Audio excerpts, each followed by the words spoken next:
வானங்களை தூண்கள் இன்றி படைத்திருக்கிறானப்பா. பாத்தீங்களா? ஏதாவது முட்டு இருக்கா? யோசிச்சு பாருங்க. அதே மாதிரி 21வது அத்தியாயம் 33வது வசனத்துல என்ன சொல்றான்? அவனே இரவையும் பகலையும் ஏற்படுத்துகிறான், உண்டாக்குகிறான். சரியா? சூரியனையும் சந்திரனையும் படைத்தான். இவை எல்லாம் இவை இல்லைன்னா இது போன்ற கோள்கள் எல்லாம் வானத்தில் நீந்தி செல்கின்றன. பாத்தீங்களா? மேகம் மட்டும் நீந்தி செல்லலைங்க, பூமி சூரியனை சுத்தி நீந்திக்கிட்டு போகுது. ஒவ்வொரு அதாவது நீள்வட்ட பாதையில் அப்படியே நீந்திக்கிட்டு போகுது. எல்லாம் சொல்றான். நீந்துங்கிற வார்த்தை இருக்க, அதை பார்த்து விஞ்ஞானிகள் எல்லாம் ரொம்ப ஆச்சரியப்பட்டதுதான் நான் கேள்விப்பட்டேன். அது பறந்து போகுதுன்னு சொல்லல, நீந்திக்கிட்டு போகுது. தண்ணியில மீன் நீந்துது பார்த்தீங்களா? ஆனா மீன் எந்த இடத்துல நீந்துது? ஆனா இது குறிப்பிட்ட எல்லையில் இறைவனுடைய கட்டளைப்படி நீந்துகிறது. எவ்வளவு அதிசயங்க, அற்புதமான விஷயம்ல. அல்ல அந்த குரான் நமக்கு சொல்லியிருக்கான். எப்படி சொல்லியிருக்கான் பாருங்க. நீந்தி செல்கின்றன என்று சொல்லிட்டு அத நீந்தி ஏங்க ஒவ்வொன்னும் ஒவ்வொரு நீள்வட்ட பாதையில் நீங்குது. சூரியன் ஒரு பாதையில இயங்குது, பூமி ஒரு பாதை, சந்திரன் ஒரு பாதை, ஏன்னா ஒவ்வொரு கோள்களும் வெள்ளி இதர கோள்கள்லாம் ஒவ்வொரு பாதையில இயங்குது. மாறி போச்சுன்னா அந்த டிராபிக் ஜாம் ஆகி ஒன்னொன்னு மோதிரும்ல. இதை கவனிக்கிறது யாருங்க? தூக்கமின்றி கவனிக்கிறது யாரு? விழிப்போடு இருக்கிறது யாரு? அதாங்க நம்ம இறைவன். அவன் தான் இப்படி எல்லாத்தையும் பாதுகாத்து நம்மள உலகத்துல அனுப்பி வச்சிருக்கான். நம்ம எப்பமாவது அதை பத்தி சிந்திச்சு நன்றியாச்சு செலுத்துறோமா? அதாங்க நன்றி செலுத்துறேங்க. அதுதான் அது சொல்லிட்டு இந்த தூய வெட்ட வெளியில இத்தனை கோடானு கோடி நட்சத்திரங்கள், சூரியனோட பல மடங்கு பெரிய நட்சத்திரங்களை நாம் அலங்கரித்திருக்கிறோங்கிறான் வானத்துல. என்னோட சக்தியை பார், நீ சீரியல் செல் போட்டு அலங்கரிக்கிற வீட்டை, நான் வானத்தையே, பிரம்மாண்டமான வானத்தையே நட்சத்திரங்களை கொண்டு அலங்கரித்து வச்சிருக்கேன். நீ பார்த்து சந்தோஷப்படுப்பா. ராத்திரி பாரு நட்சத்திரத்தை, எவ்வளவு அழகா பிரம்மாண்டம். அது சூரியனோட எத்தனையோ மடங்கு பெருசு, எவ்வளவோ தூரத்துல இருக்கு. அப்படி இருந்து நமக்கு மின் மின் மின் மின் சின்னதா காட்சி தருதுங்க. அது எவ்வளவு பெரிய அற்புதங்க. அல்லாஹ் சொல்றான், நான் அதை கொண்டு அலங்கரித்து வைத்திருக்கிறேன், நீ வானத்தில் அந்த அலங்காரத்தை பார், என்னுடைய படைப்புகளின் என்னுடைய அந்த வல்லமையை நீ உணர்ந்து பார் என்று அல்லாஹ் தஆலா குர்ஆனிலே சொல்லுகிறான். அது மட்டும் இல்லைங்க, இப்போ இந்த வானத்தை இறைவன் பிரம்மாண்டமா படைச்சதுனால தான் நீங்க பூமி எப்படி வரைஞ்சிருவீங்க, சந்திரனை வரைஞ்சிருவீங்க, எந்த கோள்களையும் வரைஞ்சிருவீங்க, ஒரு மரத்தை வரைஞ்சிருவீங்க, ஒரு உருவத்தை வரைஞ்சிருவீங்க. உருவம் உள்ள எந்த பிராணியோ அல்லது எந்த வஸ்துவையும் நம்ம வரைஞ்சிட முடியும். வானத்தை வரைஞ்சு காட்ட முடியுமா? இல்ல இல்ல. இன்னும் வானத்துல நம்ம எவ்வளவு தூரம் பயணிச்சிருக்கோன்னு விஞ்ஞானத்துக்கு தெரியுமா? இல்ல. அது இருக்கு, போயிட்டே இருக்கு. அதான் அல்லாஹ் சொல்றான், வானத்தை நீ மீட்டு மீட்டு பாரு, உன் கண்கள் தான் திரும்பி விடும், உன் பார்வை உன்னிடம் திரும்பி விடும், ஆனா வானத்தை நீ அளந்துட முடியாது.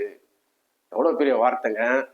உன் பார்வை உன்னிடம் மீட்டு விடும், மீண்டும் மீண்டும் வந்துடும். அதுக்கு பலகீனமாய் வந்துடும். அது நீங்க இவ்வளவு டெலஸ்கோப்ல வச்சு பார்த்தாலும் அதுக்கு அங்கேயும் போய்கிட்டே இருக்கு. என்ன இவ்வளவு அற்புதமான வானத்தை நான் படைச்சிருக்கேனப்பா, நீங்க அதை சிந்திச்சு பார்க்க மாட்டீங்களா? அதனாலதாங்க ரசூலுல்லாஹி ஸல்லல்லாஹு அலைஹி வஸல்லம் பிரம்மாண்டமான அல்லாஹ்வுடைய படைப்பை ஒன்றை பார்த்துதான் அந்த சாட்சி சொன்னார்கள். இறைவா, இதற்கு நீனே சாட்சி. எப்போ அந்த கடைசி ஹஜ்ஜி பேரூர்ல சொன்னாங்கல்ல, நான் இறைவன் சொன்னதையெல்லாம் மக்களே உங்களுக்கு நான் எத்தி வைத்தேனா, ஏதாவது மறைக்காம உங்களுக்கு எல்லாம் சொல்லி தந்தேனா?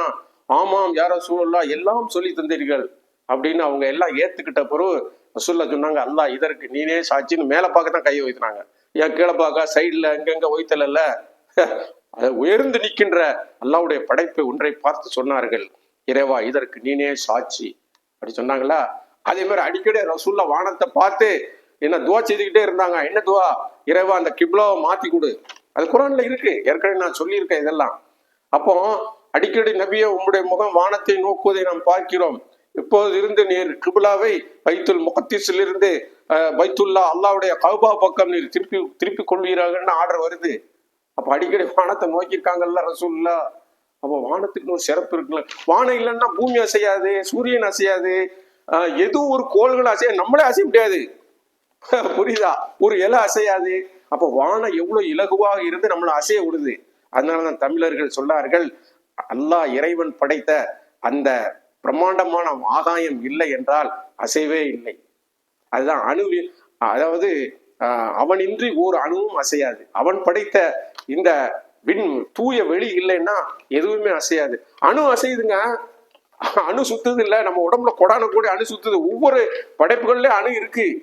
அந்த அணு சுத்தணும்னா புரோட்டான் நியூட்ரான் இது ரெண்டும் சுத்தும் போது எலக்ட்ரான் வருது இல்லைங்க. அப்ப சுத்துறதுக்குன்னா இடம் வேணும்ல. அப்ப தூய வெளி இல்லைன்னா அப்ப அணுக்குள்ளே ஒரு வெளி இருக்கு. அந்த வெளியை தான் அல்லாஹ் தொழிலுங்கிறாங்கன்னா, அதாவது கடவுள் துகள்ங்கிறாங்க விஞ்ஞானிகள். அப்ப அணுவுக்குள்ளே நுட்பமா ஒரு இடைவெளி இருக்குமானால் ஆச்சரியமான விஷயம் இல்லை. அப்ப எல்லாம் சுழலணும்னா நம்ம உடம்புல சுழன்று எலக்ட்ரானை உற்பத்தி பண்ணி நம்ம எலக்ட்ரிக் அந்த சக்தியை நமக்கு தருதுங்க. இல்லைன்னா நம்ம இவ்வளவு ஸ்பீடா செயல்பட முடியாது. அப்ப ஒவ்வொரு அணுக்களும் எலக்ட்ரானை ப்ரொடியூஸ் பண்ணுது, தயாரிக்குது உடம்புல. அதே மாதிரிதான் வெளியேயும் அணுக்கள் சுத்தி எலக்ட்ரானை தயார் பண்ணுது. சரியா? இந்த சத்துர நிகழ்ச்சி விட்டுருச்சுன்னா நம்ம அவுட்டு. ஒவ்வொரு எந்த இடத்துல அணுக்கள் சுத்துறதை நிறுத்திட்டோம் அந்த இடம் மறந்து போயிடும், எலக்ட்ரிக் வராது. சிந்தனைக்காக சொல்றேன், நீங்க இன்னும் நிறைய சிந்திக்கலாம். அப்போ இந்த ஆகாயத்தை இறைவன் அப்படி, அதுதான் சொல்றேன், ஆகாயத்தை ரொம்ப ஒரு சிறந்த படைப்பா. அதுல இருந்து தானுங்க அசைஞ்சு காத்து வந்துச்சு, அதுல இருந்து தானங்க நெருப்பு வந்துச்சு, நெருப்புல இருந்து தானங்க நீர் வந்துச்சு, நீர்ல இருந்து தானங்க மண் வந்துச்சு. இந்த தத்துவத்தை நான் ஏற்கனவே பேசியிருக்கேன், பஞ்சபூத தத்துவங்கள். சரியா? அதை நீங்க முன்னுள்ள கிளிப்களை வீடியோ அடிச்சு பாத்தீங்கன்னா விவரமா இருக்கேன். அப்போ எல்லாத்துக்கும் அங்கிருந்து தான் வானத்துல இருந்து தான் இறக்கி கொடுக்குறான், எல்லா வகையான தத்துவங்களையும் இறக்கி கொடுக்குறான். அப்போ ஆகாயத்துக்கு மிக முக்கியமான ஒரு அந்தஸ்தை இறைவன் கொடுத்திருக்கிறான். சரியா? அதனால இப்ப உதாரணத்துக்கு நம்ம இதயத்தை சூழ்ந்து இருக்கிறேன்னு அல்லாஹ் 8வது அத்தியாயம் 24வது வசனத்துல பேசுறாங்க. உங்க ஒரு வெளி இருக்கு இதயத்துல, அதை சூழ்ந்து இறைவன் அவனுடைய அருளை வச்சிருக்கான். இல்லைன்னா அந்த இதயம் இயங்காது. அப்ப அங்க வெளி இல்லைன்னு வைங்க, இதயத்துல சுத்துறதுக்கு துடிக்கிறதுக்கு இடம் வேணும்லங்க. அப்போ ஒரு ஸ்பேஸ் வேணும்ல. ஸ்பேஸ் இல்லைன்னா எந்த பொருளும் இயங்காதுங்க. நம்ம இப்ப இருக்கிறோம், ஸ்பேஸ்ல இருக்கிறோம்ல, நம்ம இந்த ஸ்பேஸ்ல நமக்கு இறைவன் இடம் ஒதுக்கி தந்திருக்கணும். இங்க இருந்து அங்க போறாலும் சரி, அங்க இருந்து எங்க போறா இருந்தாலும் சரி, எந்த நாட்டுக்கு போறா இருந்தாலும் சரி, அந்த இடத்துல நம்ம இந்த ஸ்பேஸை அடைச்சுக்கிடுவோம். புரியுதா? நம்ம உடம்புடைய ஸ்பேஸை அடைச்சுக்கிட்டோம்.